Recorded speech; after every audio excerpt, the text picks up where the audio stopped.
In a twist of serendipity, a Moscow subway station accidentally played whale sounds instead of the usual announcements, transforming the daily commute into an underwater symphony.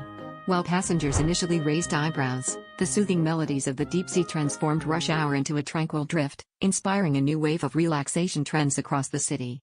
In a subtle nod to urban humor, locals began calling it whalefare instead of welfare, as stress levels seemed to plummet along with the trains.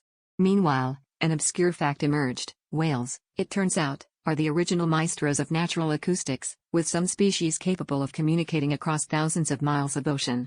It seems that Moscow's commuters have inadvertently tapped into a well-kept secret of the animal kingdom. Sometimes, the best way to navigate the chaos of city life is to channel your inner cetacean and just keep swimming.